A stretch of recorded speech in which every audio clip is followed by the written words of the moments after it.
Welcome into the College Football Overtime Podcast. My name is Garrett Chapman. His name is Abe Gordon, and this was one of the craziest weeks in college football that we've seen, and especially on the heels of another crazy week in Week 6. It's all the reason to be following this podcast, because that's what we talk about. College football, right here on the College Football Overtime Podcast. Abe Gordon, we got 3 overtime games. Unbelievable finishes. Some of those, we expected those games to be a little bit close, and others a little surprised. But we got a lot to get into right here on the College Football Overtime Podcast. We will discuss a monumental shift in the Big Ten Conference, perhaps more of the status quo in the Big 12 and the SEC. We're starting to get a couple more answers as we ramp up towards Georgia and Texas. But before we dive into any of this, I got to welcome in my co-host, Abe Gordon. How you doing, buddy?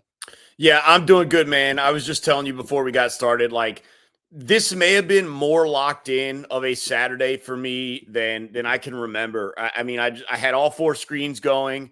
I was using all the remotes, the different volume up, mute. I was locked in, man, and you needed to be locked in.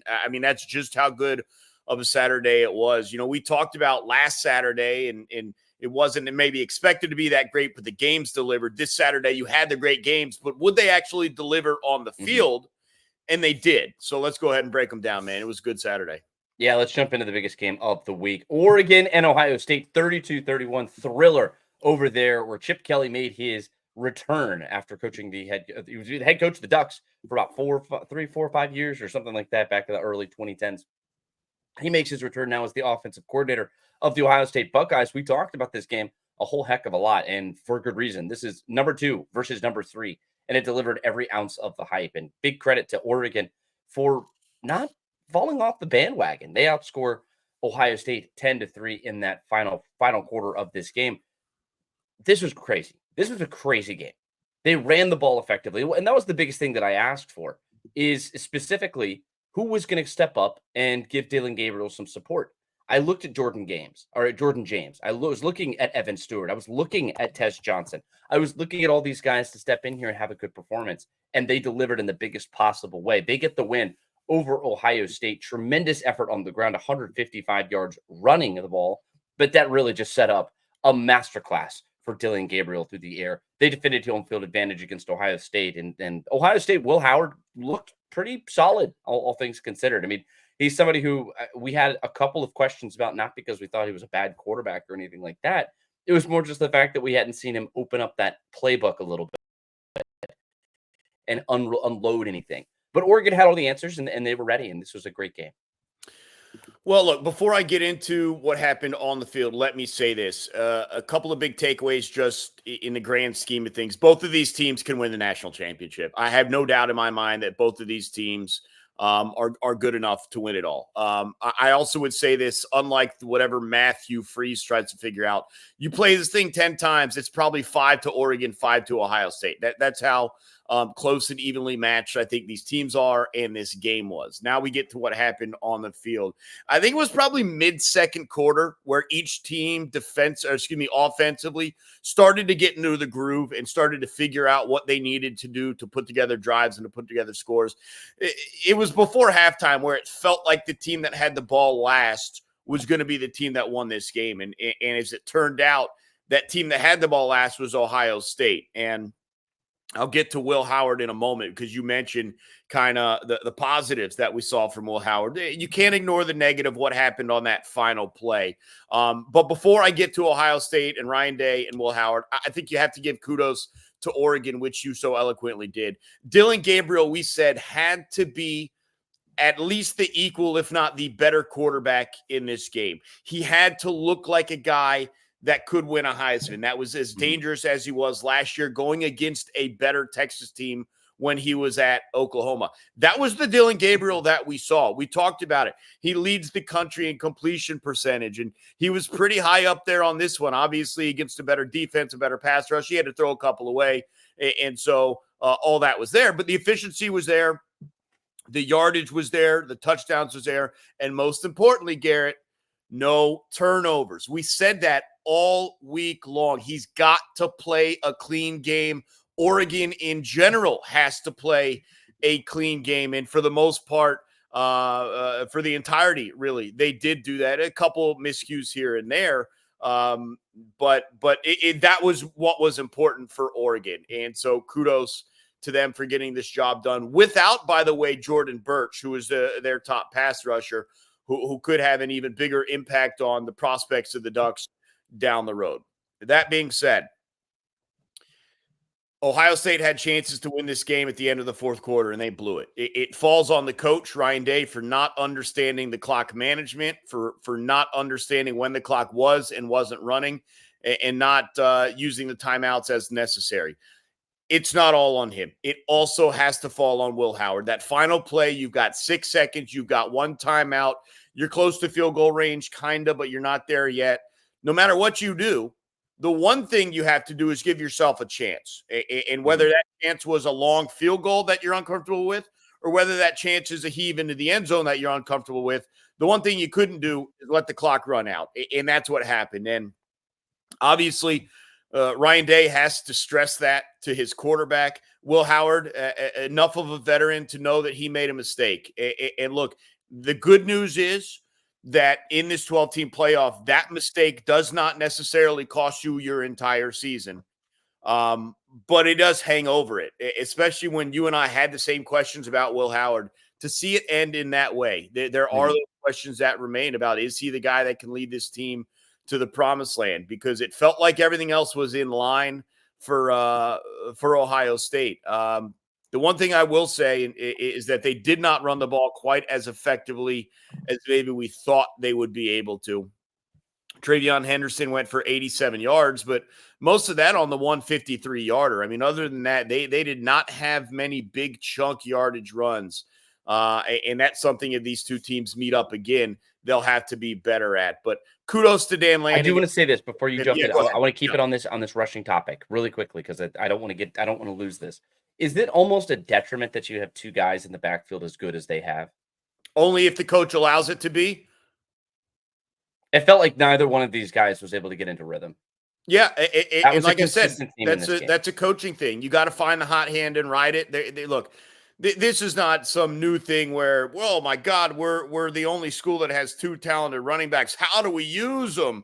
No, there's been plenty of schools that have gone through that. And you've got to find, first off, it takes egoless football, right? It's got to be a team-first mentality from the two running backs, Henderson and Quinshon Judkins. It starts there. And then it starts with the understanding that, hey, it's his day-to-day. It's my day-to-day. Whatever the coach sees is what we've got to go with. But it is team first. It is not about anything else. It is not about your stat line. It is about the team's box score. And so it starts there. And I don't necessarily think there's an issue there. But, yeah, it's up to the coach. That is a coaching issue to me. It is not about the players as long as they are not, like, wildly maniacal.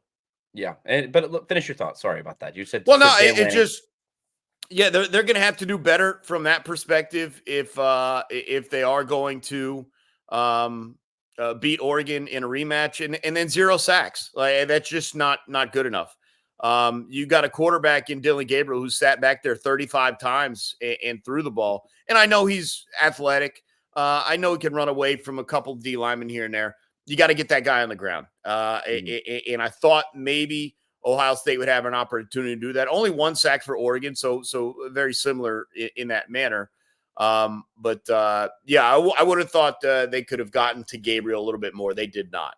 It's a game that we're fully expecting to see a second time when they play the Big Ten championship game in Indianapolis. This is the one game all year that, like, most was along the lines of could have gone either way. Like this was the most 50-50 game we've probably seen. Like I know that Georgia-Alabama game, like the way it ended, you sit there and say, hey, Georgia could have won this, Alabama could have won this, but Alabama largely had control in that game until the very end. This was a game that was completely back and forth, completely up for grabs. And I know we're going to talk about Penn State, USC, a very similar finish where it was completely up for grabs, up for control.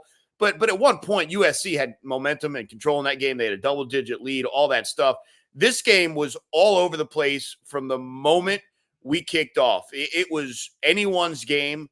And Oregon never really felt good or never really had control until Will Howard slid down with zeros on the clock. Like, that's how close it was. Outstanding game out there in Austin.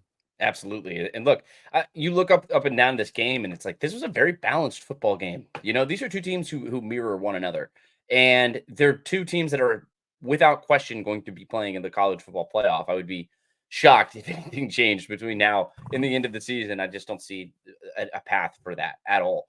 But you look up and down this game, you have penalties that really ended up hurting Ohio State, and it was that fumble. That's the great equalizer. Takeaways and penalties.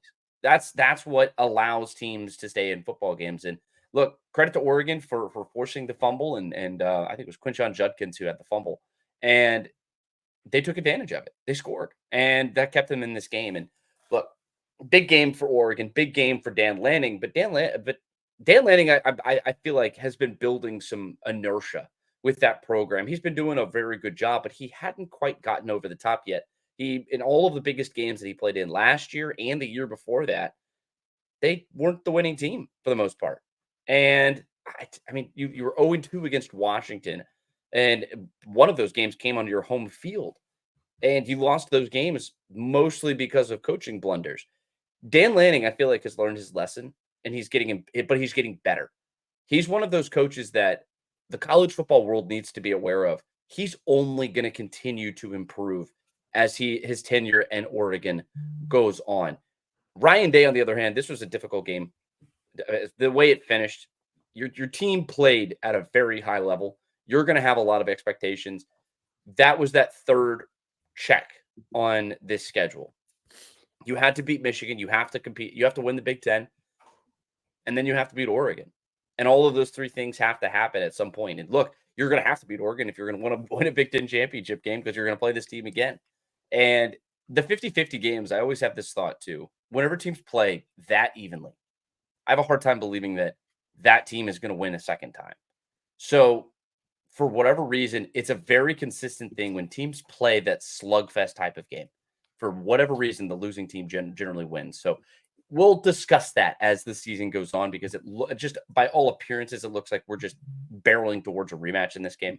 And we'll talk about one of those other games here coming up in just a second. Just one final thought here is that I left this game, and you already addressed it. I addressed it earlier. But the one thing that did stand out is I left this game feeling that both of these teams are national championship worthy, national championship contenders. We're going to work our way through the schedule. And I'm going to say, I'll be honest, like I look at this team and now I have a lot more questions. I don't have questions. I know Ohio State lost this game. I have no doubt in my mind they are good enough to play for and potentially win a championship. Yeah, but let's talk about another team in the Big Ten Conference. They're the third favorite in the conference to win a conference title as far as the betting favorites are concerned. And way down that list, I think is they're sitting in like sixth or seventh or something at this point. It's USC, but USC didn't look like the team that just traveled 2,500 miles in the first half. That was Penn State. They look dreadful. They are down 20-6 at halftime, 20-6. And Drew Aller ends his day with multiple interceptions. Huge shout out to Tyler Warren, too. 17 catches. Single game record for a tight end. 17 catches. He's on my college football fantasy team. So I know I was very happy about that. But outside of that, look, Drew Aller passes for a career high, but I don't think he's necessarily happy with the way that he played today. But ultimately, James Franklin and company, they go on the road. They play a difficult team. It does not happen the way that I expected it to. They go down big, and you win in a different type of way. And I think that's a good sign for Penn State because it's a day where you only rush for 118 yards because you get into such a hole early in this game. You have to win with your quarterback. That's not something that you've really wanted to do or had to do over the course of the last 2 years or so. And you still found a way to win. So credit James Franklin for that. It's just you got to play better. You got to be a better football team. If you want to have a chance to go play for a Big Ten championship, you cannot have performances like this and expect to win. Well, and look, I said what I said about Ohio State and Oregon to then carry it over here to Penn State. Right now, I do not believe that Penn State is good enough to win a national championship. And a lot of it is based off of this game. And that doesn't mean that they can't change my mind or prove me wrong. But just based on what I saw, you talked about it. I mean, USC had control of this game. And they let Penn State walk themselves right back into it. Mm-hmm. Obviously, Drew Aller can't throw 3 interceptions against a team better than USC and win the game. You and I both thought thought that Penn State was going to be able to run the ball. They were not able to, not, for the most part. I mean, $118 as a team, but that was nowhere close to what we thought. And you brought up Tyler Warren. I mean, he was a complete saving grace for the Nittany Lions in this game. If he has even a slightly above average game, they lose. I mean, he had a school record sort of performance that goes down to the history books, and that's why they win this game. So from that perspective, very lucky, in my opinion, for Penn State to win this game. They gave up a ton of chunk plays, a ton of big time yardage. I mean, you look at the receiving totals here for SC. One guy had a reception of 30. You got 33 on the board. You got 25 on the board. You got a rush of 28 on the board. You got a rush for a touchdown of 75 on the board. Way too many big plays from the Penn State defense. And kudos to James Franklin. It is a tough road trip. We talked about it. I know that USC didn't have that little ranked number next to the name, but they are a quality squad. And so I'll leave it at that with Penn State. But they've got to show me something more than what they showed against USC to make me a believer that they can win a national championship. Now, that being said, what in the hell is Lincoln Riley doing at the end of regulation? USC gets the ball at midfield. Well, they didn't get the ball at midfield. They drove the ball to midfield with a minute 27 left on the clock. They have at least one timeout still remaining. I don't remember if it was one or two, but they have at least one timeout still remaining. With a minute 27 on the clock, they run another play at 48 seconds, a short pass that doesn't do much for you. And then they run another play at 14 seconds. They wasted essentially a minute 13 when they're 25 yards maybe from field goal range with a timeout in a tie game in regulation. I don't know what happened or why. I don't understand why Lincoln Riley wasn't going for it in that moment. But for whatever reason, the offense shriveled up and they played for overtime. And that's what you get is a loss at home in overtime. Look, maybe I should have done more research, and I don't listen to post-game press conferences. Quite frankly, I was switching the TV to another game because there was just too many good ones to pay attention to. But I just don't know what Lincoln Riley was doing. This was a winnable game. They had opportunities at the end. They were close to field goal range. 15, 20 yards will give you a shot. And he let this game walk away into overtime. I do not understand why. No, it doesn't make a lot of sense. And look, Quentin Joyner, he scores the 2 early touchdowns, but USC is now 3-3 on the season. They aren't able to get back. They're 0-3, I think, at the Big Ten Conference, or 1-3 in the Big Ten Conference. They haven't had a top 5 win since they beat Penn State in 2017. It's been a very long time. It's been a tough time for USC over the last couple of years. And look, at what point does Lincoln Riley really start having his seat heat up? At what point? Because he has now lost 8 of his last 13 games. 8 of his last 13 games. This team is eliminated from the Big Ten championship race and the college football playoff race, and we're midseason. This team is way too talented. It has way too much investment, and Lincoln Riley just hasn't gotten the job done. He hasn't been good enough, and that's all there is to it. There's no other way. There's no other way to sugarcoat this. Lincoln Riley has not been good enough, and this is a team that, when they go out and they beat LSU in week 1, they never got better. You look at those two programs have gone in opposite directions. We'll talk about LSU in here in just a moment, but those are two programs this season who have gone in different directions. And that comes down to your head coach. It comes down to how you get better on a week-to-week basis. And USC has not done that. And I think they lost this game. They have this game in the bag. Like, there's no excuse that you give up a lead like that. You only score 10 points in the second half. You could outscore 24-10 in the second half. 27-10 if you include overtime. It's inexcusable what he does. And the fact that this team is 3-3 on the season to start is not good. It's not. It's just not good. And Lincoln Riley needs to start feeling some of this heat. He really does, because now you get to jump in a plane and fly all the way out to Maryland. You have a game against Washington, Nebraska. I mean, like, look, you finished the season with Notre Dame at home, and I mean, you should reach bowl eligibility, but you didn't hire Lincoln Riley to reach bowl eligibility. You hired Lincoln Riley to compete for national championships and get this team back to the promised land. And I don't know if they're any closer to that goal than they were 2, 3 years ago. They had the breakout season with Caleb Williams in his first year, and since then they've only gone backwards. They've only gone backwards. But big credit to Penn State. Penn State has not won games like this. This hasn't been a very consistent theme for them.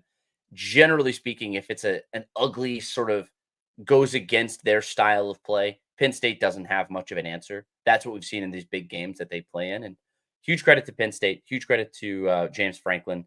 They got the job done on a day where they clearly were not at their best. They did not play very good football, but they moved on. Any more thoughts on this one, Abe, before we move on?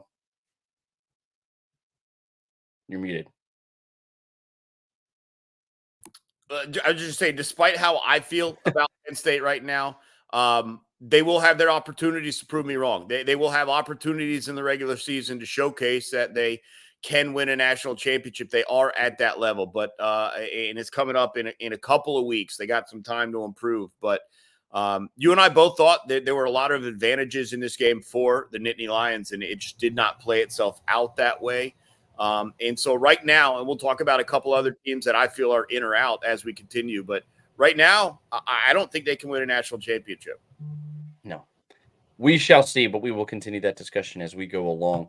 One other game that was just absolutely spectacular, LSU and Ole Miss, another overtime thriller.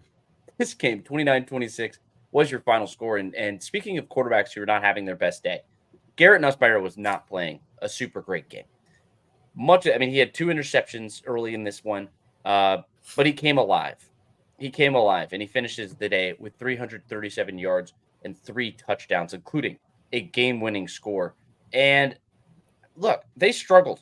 They didn't play the game that they really wanted to play, but this is a tremendous finish, and that's really what matters most. I thought that they would need to run the ball better. I know you highlighted Caden Durham specifically. You were kind of riding that guy here over the last couple of days. Caden Durham, if you told me before the game he finishes with 37 yards on 12 carries, as a team they finish with 84 yards on the ground, and they get outgained 2-1 in terms of rushing, I would have some bad feelings about what was going to happen for Ole Miss or for LSU in this game. But that is what happens when your best players step up when the moments are at their brightest. And Ole Miss, on the other hand, the Ole Miss that we've come to know. And unfortunately, Lane Kiffin, it just didn't get the job done. It's another top 10 matchup where he falls flat. Well, a couple of things here. This game changed when Trey Harris had to leave with an injury in the first half. He was having a huge night already, 7 catches, 102 yards, and a touchdown. LSU did not have an answer for him. I don't believe in the second half they were going to have an answer for him. So I do think the game changed in that moment, and the LSU defense ramped up. They got 6 sacks. They forced Jackson Dart into an interception. He also fumbled the ball once, although they didn't lose it at that time. They got a 4th down stop. The defense for LSU did the job. And you mentioned Nussmeier. He kind of grew into this game, had thrown 2 interceptions earlier but rebounded with a touchdown right before the end of regulation that would send it to overtime. Another touchdown in overtime that would win this thing. The question now for LSU is, can they grab hold, especially Nussmeier? Can he take the confidence maybe built and the trust built in this game? And can they look different offensively moving forward? I think they need to, because they're kind of right back in this discussion now. And they are squarely there. And now I'm not sitting here saying that they're ready to win a national championship when I just said Penn State couldn't. But they're right back in the discussion into playing themselves into the playoff. And they're going to be a tough out the rest of the way. But tough break for Ole Miss, because I think with Trey Harris that they win this game, and they probably win it by 2 possessions, if we're just going to be honest. Yeah, Trey Harris was good. I mean, he is that good. And when you lose a player that good, it hurts. It hurts your entire offense. But also on the other hand, like credit to LSU, man. And this is still an offense that has several weapons, and LSU had a lot of question marks about what that defense was going to be able to do. This game was like a 50-50 burger fest last year, and this year it's obviously the complete opposite of that. And um, the Rebels entered as favorites, and it's the second time this season that they've fallen in a game that they were favored in. But I mean, you look at LSU and you look at Ole Miss. Neither one of these teams could have afforded a loss in this game, and LSU still got a very tough road. I'm not ready to crown them anything yet. I'm not. I'm just not. You still have a lot of question marks around this team. I mean, the defense played well. They got after Jackson Dart. They sacked him. They harassed him. They forced turnovers. That's what you got to do on defense against a prolific offense like this. But they have to continue with that. They have to continue progressing and getting better because you still have this brutal stretch coming up. You have the trip to Arkansas, which is not a sleeping game. That's not a game that you can fall asleep at the wheel and hope to win. As we've already seen this year when Tennessee went out there to Arkansas and Texas A&M and Alabama. I mean, like, look, this is the stretch. If you can emerge unscathed, I will check. You're in. You're into the college football playoff at pretty much at that point. But if you drop these next couple of games, then you're right back to where you started, which is on the outside looking in. And Ole Miss, I have a hard time believing that they're going to rally back out of this. They just have too many deficiencies. They just have some. They just got some holes, and the biggest of which is they can't protect their quarterback. You have to be able to keep your quarterback upright. And then it's on the other side. It's like this was an offense that was scoring like 40, 50, 60 points a game. And they were prolific and they were fantastic. They were fun to watch. But in their last three, they haven't reached the 30-point plateau. They haven't scored 30 once. And one of those came in a blowout win over South Carolina. Albeit it's one of those games where you go up big and then you just run the air out of the ball. And so I'm not going to fault them for that because they hold South Carolina to 3 points. It's just the way that the game goes. But Kentucky, you really weren't able to get anything going at all. You're held to 17 points in that one, and then 26 here in this one to LSU. This is also an LSU team that's not particularly adept on the defensive side of the ball, and you weren't able to do much of anything. So I've got a lot of questions about Ole Miss, and it doesn't get any easier here now as the schedule continues to ramp up. You got the Dogs coming to town. I think I got a lot of question marks about that one. And if you hit that 3 loss, and then you have no ability to lose a single game throughout the course of the rest of your season. Ole Miss had the easiest strength of schedule of the top contenders in the SEC. They were right there alongside Texas, and they've just now dropped too many games. And the downside of that is that you're now not going to have the opportunity to win your way back in. They have to win out, and if they don't win out, they're out. And I just really have a hard time believing that Ole Miss is going to be able to battle back from this tough loss for Lane Kiffin and company. Any more thoughts on this one? No, I think you hit the most part of it. I viewed this as an elimination game. I think Ole Miss is eliminated. I agree. Yeah. They can still play their way in. I mean, yeah, see. based we on still have the second half of the season, schedule, but based off of the schedule, it's just they're going to have a tough one. But let's talk about the Florida Gators and the Tennessee Volunteers, 23-17, another game that goes to overtime. This was an ugly football game. This was the second time that we have seen Tennessee go to 3-0 deficit at halftime. The second time this season that we've seen it happen. The difference was they were on, well, the difference is the offense still, the same thing is that the offense never woke up. But the defense continues to play at a really high level. I have some questions now about this Tennessee offense. There are some serious issues.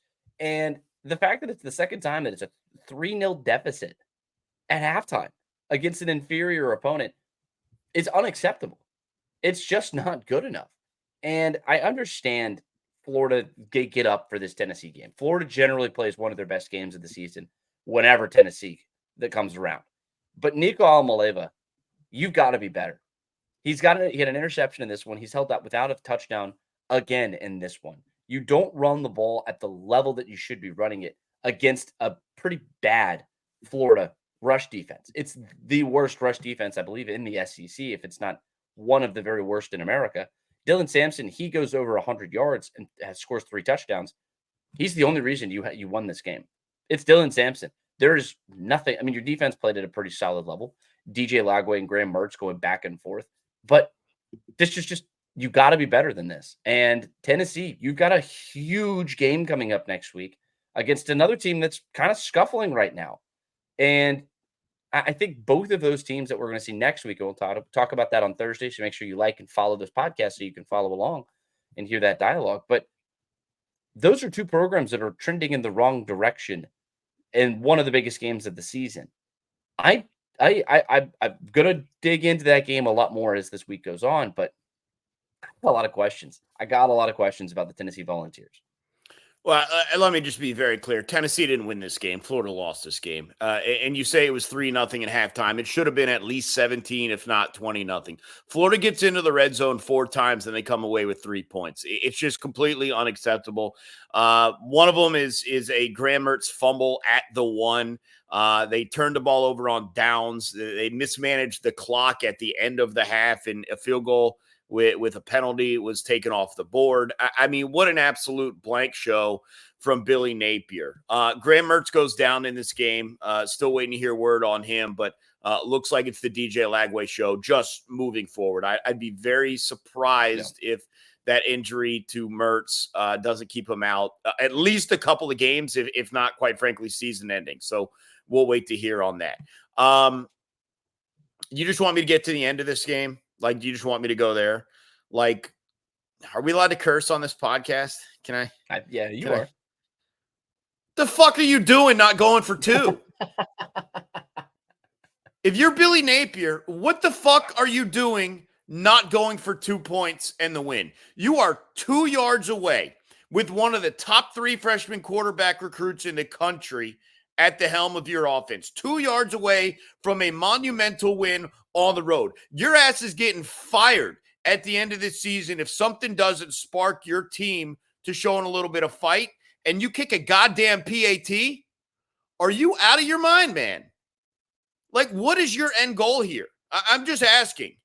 Like you had an opportunity, because trust me, all the blank ups in the first half are going to come to spotlight.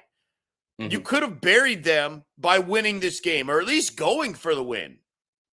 But you don't do that. You kick a PAT and go to overtime. What are we doing here?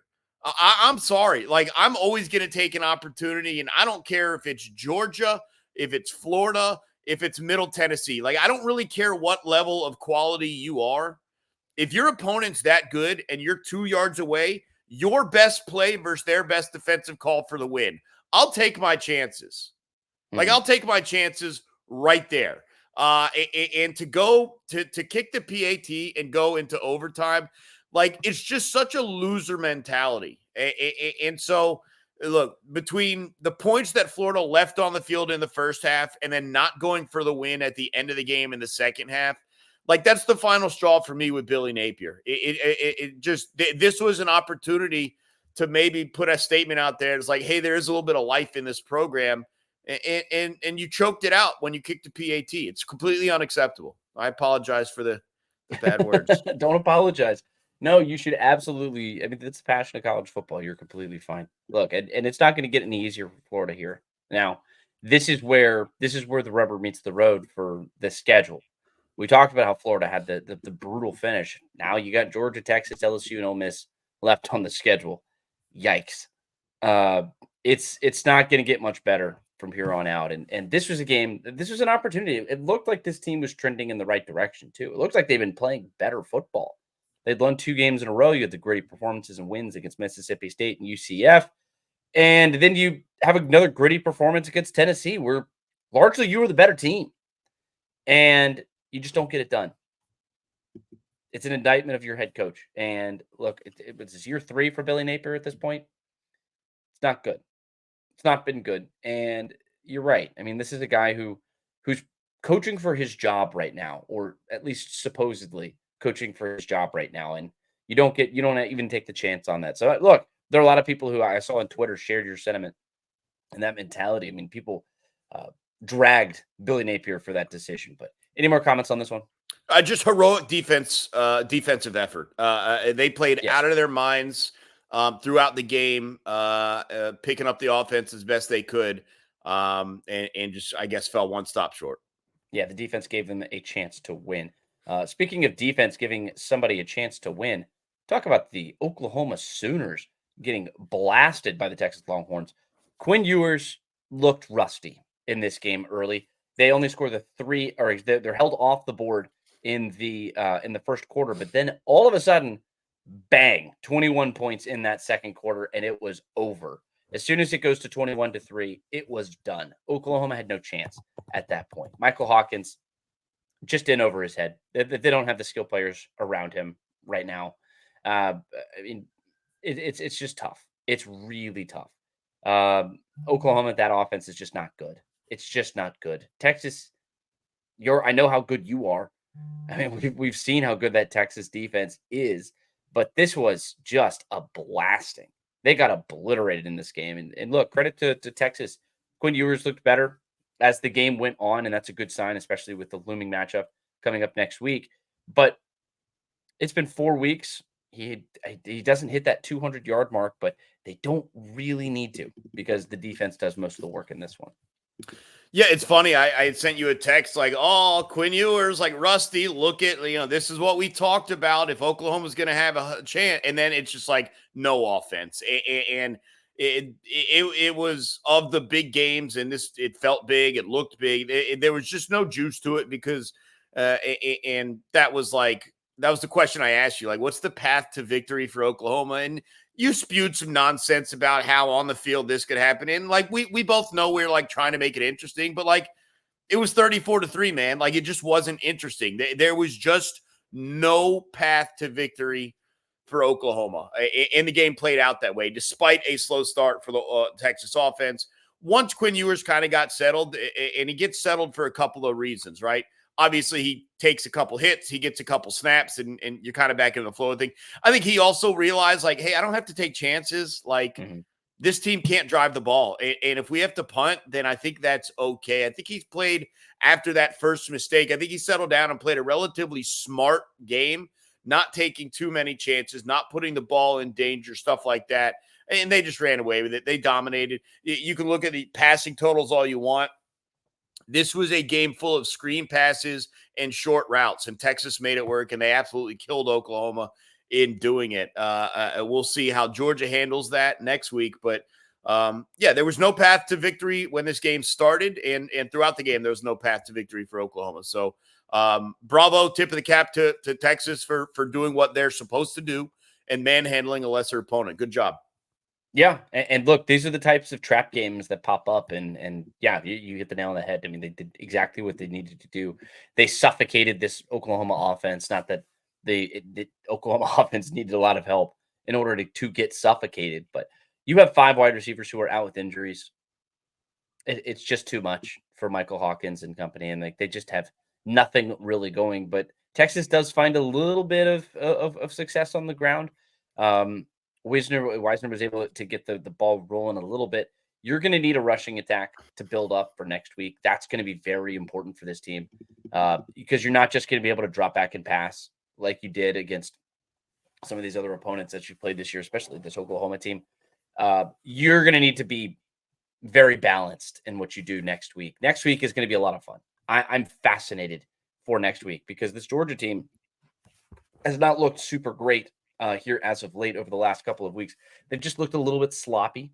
Texas has looked anything but sloppy for the most part. You had the kind of rough first half against Mississippi State that they had a couple of weeks ago, but outside of that half, this is a Texas team that's rolling, and they're playing some of their best football, and they knew that this game was over at the end of the second quarter. But let's talk about this Georgia team really quickly because this is a team that kind of left the door open for Mississippi State. I don't think this game was ever in doubt. Georgia races to a big first half lead, and it was 27-10 or something like that at the halftime whistle. But Mississippi State just sort of kept hanging around. They kept hanging around.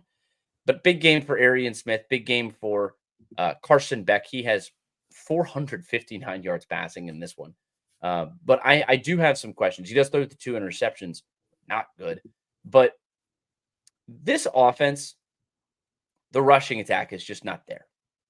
That's really the biggest qualm that I have with this team. Trevor Etienne came in here. He was supposed to be a saving grace for that offense, especially in that backfield. Nate Frazier, he steps in when Trevor Etienne has the arrest and he's not able to play early part of the season. Uh, Nate Frazier was fine, 4.3 yards per carry for him. Trevor Etienne has not been very good on a consistent basis. He's flashed. He's had good performances here and there, but this rushing attack is just not good enough. You only have 150 yards in this game. There's no reason that Carson Beck needs to be throwing the ball 48 times in a game. There's no reason that this guy needs to have nearly 500 yards passing. That's ridiculous. And I understand those are great numbers, and maybe you're trying to get them up for whatever, but you're doing what you're going with the flow of what the team is allowing, the defense is allowing you to do. But it just tells me that this offense can't run the ball effectively. We talked about Texas needing to run the ball next week. Georgia needs to be able to run the ball, at least with some level of consistency. I 100% agree with you. I don't think you could have said it any better. I was going to bring it up if you didn't. This is not a balanced offense, and nothing wrong with Carson Beck, but you're not reaching your highest potential as a unit if you need him to throw for 450 every game. That's just not what you're supposed to do. And you could sing a lot of ETN if you want, and I understand why. He's been slight disappointment. Whole offensive line's been a problem. And one, you're not healthy. But 2, you're just not creating holes. You got guys that are getting hit within a yard of the line of scrimmage, sometimes behind the line of scrimmage. Yeah, the candidates for the Joe Moore Award, top offensive line in college football, come out. You would have thought they were going to be finalists. They're not even in the discussion right now. And again, a lot of that is due to injury, and so I want to give a little bit of leeway with that. But the offensive line, it starts with the offensive line. I don't think it's on the running backs as much as it is the O-line. But yeah, you have to. There's no doubt about it. You're going to have to be more of a balanced offense to reach the highest heights of this season. That being said, you were marching towards victory in this game with an opportunity to put it away, and you didn't. And you let Mississippi State score back-to-back touchdowns on you and make what was a blowout a 10-point game. That's just unacceptable. You got to be able to put your foot on the throat. I mean, if you can't bury Mississippi State, why am I supposed to believe that if you get a lead against Texas in the second half, you're going to make it hold up? It's just troubling. And you talked about that rushing attack. You were up multiple scores.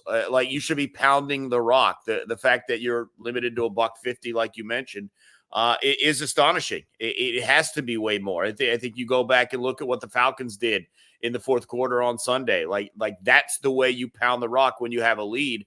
Georgia wasn't able to do that against Mississippi State. And look, they were never really at risk of losing this game. But you want to see them bury their opponents. Where's the killer mentality? They just didn't show it. The defense is not impactful enough. They don't scare anyone. The secondary is not good enough. They did have one interception, but Carson Beck repaid that with 2 going the other way. They're just not playing clean football. We'll discuss it in our midweek episode of College Football Overtime when we get set for Georgia, Texas. But very tough to come up with reasons why I think Georgia's going to win that game right now. I'll talk myself into it by midweek, but right now, coming off of what we saw Texas do to OU as they're supposed to, and what we saw Georgia do with Mississippi State, coming off the heels where we had some questions about Auburn, and now we have some questions after Mississippi State. They are not looking like the team we thought they would look like. There's no doubt about that. Yeah, it's the second consecutive game where you've allowed your opponent to find a lot of success on offense. And that Auburn team was a solid team. That's a solid offense that's averaging, just look at EPA of the DVOA of sorts or whatever of what the advanced analytics of the Auburn offense. They're getting yards, they're putting up stats. They just turn the ball over too much. And Georgia let them move the ball pretty effectively. And you saw that happen again here against one of the worst teams in college football, not even just the SEC. This is a bad football team. And you go off for 609 yards on offense. That's great. It's all well and good. But what does it mean if you allow 31 to a young quarterback who's playing it on a road start against a top 5 opponent. You allowed 31 points. I get it to some extent. You're looking ahead. You're kind of taking your foot off the gas. That's not a killer. That's not a team that wins national championships. And the expectations are for Kirby Smart and this Georgia team that you're going to be competing for winning national championships. But you play like that down the stretch against Ole Miss. You play like that down the stretch against Tennessee. You play like that down the stretch against Texas. You're going to lose games. You might be on the outside looking in sooner rather than later. So Georgia has a couple of issues that they need to figure out. Branson Robinson also goes down with a knee injury in this game, just continuing to further the concerns about this rushing attack. The depth is a problem. And that's why I highlight Trevor Etienne, is because you brought in Trevor Etienne to be the guy. And to this point, he has not been the guy. He's been a guy. And he's been your starter, and he's had moments of solid play. But you brought him in here to be what he was at Florida, a really dynamic player who can overpower defenses and take over games. And to this point, he hasn't necessarily done that. You got to remember this other thing, and it angered and agitated me as a Florida fan at the time, and maybe I see the reasoning behind it. But Trevor Etienne was not RB1 at Florida. Montrell Johnson was, and I think it was maybe for this reason. You do like to see him spark. You do like to see him flash. You do like to see him burst. Is he that guy that is a lead back? Maybe he isn't, and maybe, gosh, I hate to potentially credit Billy Napier here, but maybe he saw that and recognized how he could best be used. And maybe that's something Georgia could experiment with. Although, like you mentioned, the injury to Broderick Robinson kind of probably does limit that. I still think Trevor Etienne's an outstanding back. He has just not found the space to get going this season for Georgia. Yeah. And the Alabama Crimson Tide. Oh, boy. Oh, boy. You thought we had questions about Georgia. We thought we had questions about Georgia. Alabama's fresh off of a loss to Vanderbilt. And they very nearly are fresh off of a loss to South Carolina. 27-25. They win this game. It looked like for a moment that South Carolina was going to pull this game. It looked for a moment that they were going to pull this game out. They go down big in this one at one point. I think it was 14-0 or something like that. And then they rallied, and then they scored. It was 12 and then 19 points in the second and third quarter. They looked like they stayed in this game for much of the game. And look, it wasn't the same game flow as the Vanderbilt game. Vanderbilt punched Bama in the mouth and then stayed on top and kept punching. South Carolina got punched, got up off of the mat, and kept fighting. And then they had the onside kick and nearly gave themselves a chance to win this game. And it seems like that dominant first half that Alabama had against Georgia is just forever ago. And I saw someone on Twitter, I don't remember who they are, otherwise I'd credit them for the thought. It felt like they pulled out all their magic tricks a little too early. They used them all against Georgia in that first half, and then they ran out in that second half. Georgia comes storming back into that game, and they haven't been the same team since. You have the second half against Georgia where they get dominated. They get lucky to win that game. And then you have the blundering performance against Vanderbilt. And then you have another blundering second half performance here against South Carolina in a game that you probably should have lost. I don't know, man. Jalen Milroe does not look comfortable right now. He's throwing interceptions. Where is that guy that we saw at the end of last season and then in the first portion of this season? Where did that guy go? Well, he's getting pressured is what's happening. And Georgia did not pressure him. They tried to pressure him, but they didn't get to him. And South Carolina was all over him all day long. And we know Vanderbilt had their moments as well. They obviously forced a sack and fumble, and they were getting after him as well. But South Carolina's front, I mean, you and I have talked about it, man. Like Kennard and was it Edwards? I'm blanking on the other guy's name. They're a problem, and they're a real problem. And so they were all over Alabama all night long or all day long. It was a day game. But look, you go back and watch the 97 seconds to end the first half in which they score 12 points. That includes a safety, 2 turnovers, one by each team, and then a touchdown on 4th and 9. Like, it was one of the wilder stretches of game that you've ever seen. But Yeah, he got them into the game. They carried that momentum into the second half. Quite frankly, if the South Carolina quarterback, Lenore Sellers, was a little bit more accurate, this is a tie game headed to overtime because he had a man on that late 2-point conversion. Now, to an extent, I'm kind of glad that they didn't convert that 2-point conversion, because then we get the wonky onside kick that does a crescent moon curl and finally bounces around, and Bama had 2 different guys touch it, had an opportunity to snag it. But it's USC who gets on the ball, and they try and go down the field, and obviously the game ends on an interception. Really fun game, but yeah, there's a lot of questions about what we saw Alabama do to the Georgia Bulldogs, and where has that gone? Where has that been?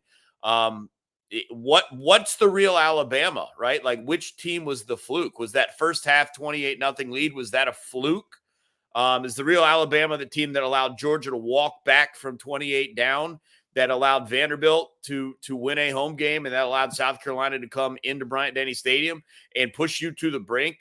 I have a lot of questions about Alabama. They have got to find, I don't really know how else to say it, but like Austin Powers says, they got to find their mojo again. Yeah. No, I think that's really the best way to say it. And I think that this team needs to run the ball better. I mean, this is multiple games in a row that we've talked about actual contenders, teams who are vying for a potential SEC championship game. And who's the guy right now? Because Jalen Milroe, he gets 18 carries in this game. He doesn't go over the 50 yard mark. Jam Miller, unacceptable. I mean, like, look, 12 carries, 42 yards there. Justice Haynes, nothing there from him. This is just sort of a sleepy effort from Alabama. And like I mentioned when we talked about Tennessee, these are two programs who are going in the wrong direction right now. They have been trending down, and one of them is going to have 2 losses by the end of next week. And I don't know if I'm going to have that much more confidence about the team that wins that game either. Just because the only reason someone's going to win next week is because one of those 2 teams has to win. And that's not what I should be saying about a top 10 team right now. Well, it'll depend how it Little looks, harsh. though, too. It just, if it's one of those games that neither team really grabs and wins, but just some team had to lose, I agree with you, Mm. right? But like, if it's a game that one team just comes and grabs and dominates, maybe we have a couple of questions to ask. But yeah, I there's definitely potential of the scenario you're talking about, though. Yeah, and Lenore Sellers, big credit to him. He's a tough SOB. He gave himself a chance to win this game. Raheem Sanders, he gave his team a chance to win this game. He has 78 yards on 16 carries. He does get the touchdown, but I got some questions about Alabama, buddy. I got some questions. They get this win, but they don't look great in doing it. Another team that got a good win, the 2 teams that I just now realized that I cut their names down short. Pitt and Cal, 17-15. That's the final score in this one. Looked like Pitt was going to run away with this one. And then the second half, where 6 points is scored between the 2 teams in the second half. Not a very pretty game for Eli Holstein. He only finishes with 133 yards, no touchdowns, but does throw 2 interceptions. Fernando Mendoza, he looked solid like he normally does. But this Pittsburgh team continues to roll in the ACC. They are undefeated, 2-0 in the conference, and really starting to establish themselves as people who are here to stay. These are different types of expectations, and it sounds like the way I'm describing these 2 teams, that we're fresh off of an Alabama team that just won by 2 points. This just feels a little bit different, right? This is a team that did not have a lot of expectations coming into the season, but they're finding ways to win. Desmond Reed on the ground, 120 yards for the running back, 2 touchdowns there, has the big run early in this game, and that really sets them up for success in here. But look, Pitt might actually be a contender in the ACC. I don't know. They might be there when it's all said and done, is what I'm trying to say. Are they on that level of Miami and Clemson? No, I don't think they're at that level yet. Yeah, I mean, I don't know about Miami. I feel like Miami should have 2 losses, but the way Clemson's been playing, I don't think so. Look, we went into this game and I said Cal has the most interception-happy defense that I've ever seen this year in college football. And Pitt is a pass-happy offense, and how are those things going to collide? Eli Holstein, the Pitt quarterback, throws 2 interceptions, no touchdowns. And you mentioned that big play from Desmond Reed. He had 2 of them for 2 touchdowns, $120 on the ground. It was much needed because they were not going to win this game throwing the ball, which is traditionally what they've needed to do. So it's a good fight to find a way, build the lead and kind of cling to it as much as you can down the stretch in this one. But not a great sign that the Cal secondary was able to limit Pitt as much as they did. I think they're going to find it tougher in the weeks to come. Yeah, and you've got that matchup looming with SMU is going to be a very fun one in the ACC, but also that matchup against Clemson. This second half of the season, we're going to learn if Pitt actually belongs at the top of this ACC conversation. I look, they may end up being there when it's all said and done. That just because the schedule is not super brutal, you have the 2 big tests. Syracuse is also a game that you can't sleep on, but Pittsburgh just continues to find ways to win, and big credit to them in this one. One other one I want to mention here in the ACC before we move out of that conference. The Georgia Tech Yellow Jackets pay a visit to a team that they've enjoyed playing over the last couple of years. Doesn't matter where they're ranked, if they're ranked, doesn't matter.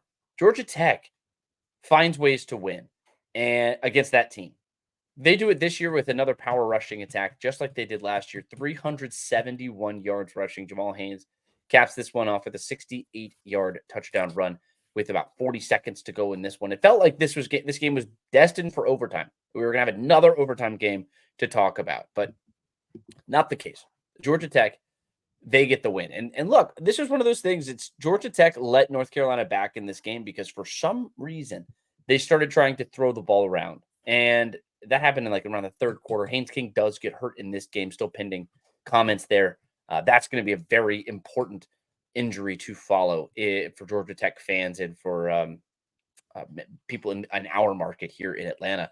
But when you're able to run the ball that effectively, nothing else really matters.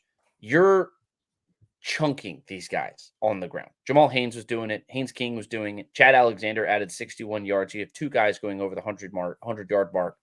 I mean, everything was looking. We also saw we got a sighting of Luke Harpring, tight end, the freshman from Marist here in the Atlanta area too. So he's a legacy Georgia Tech kid. But I will say this about North Carolina as well. Omarion Hampton is the truth. That guy is special. You have a couple of penalties that pull back big running plays for Omarion Hampton. He very easily could have gone over the 200-yard mark in this game. I know he's sitting at the 137 mark, but this team goes down and they still have to give him the ball because he's that good. He is their best form of offense. And if you're in North Carolina, you need something else on this team, especially if you have a defense that's not going to give you much of a chance. It just feels like it's coming up to the end of the road for Mac Brown, but huge credit to Omarion Hampton. That dude is very good. Lots of very fun rushing numbers here in this game.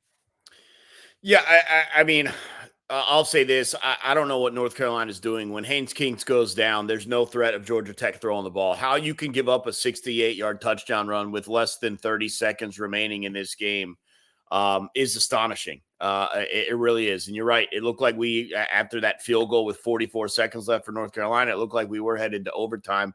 They weren't going to throw the ball. Like at no point were they throwing the ball. And so the fact that Haynes can find a gap and take it, it was a thrilling finish. It was fun finish that probably not a lot of people saw or were aware of. It avoided overtime, and most importantly, it allowed Georgia Tech to cover. But yeah, a fun finish. But man, like what are they doing? And we all know the answer. The former Georgia Tech head coach, like, bro, how do you let that happen? So that was neither here nor there. Hoping obviously for the best of Haynes King. I think this Georgia Tech offense very clearly needs him, and they're going to have a real issue if he's out for an extended period. Yeah, the Haynes King injury is huge. It's huge. He is the cog in that machine on offense, and if especially with the schedule that Georgia Tech has coming up, you look at what they have next week. It's Notre Dame at Mercedes-Benz Stadium, and then you're down the stretch. It's tough. And if Haynes King is not a part of this team, I have a lot of questions about what Georgia Tech's going to be able to do down the stretch. But let's move over to the Big 12 Conference, where we did get some answers. First up, it's Kansas State, and it is Colorado. Big credit to Colorado here in this game. They battled all the way back, 21 points in the second half.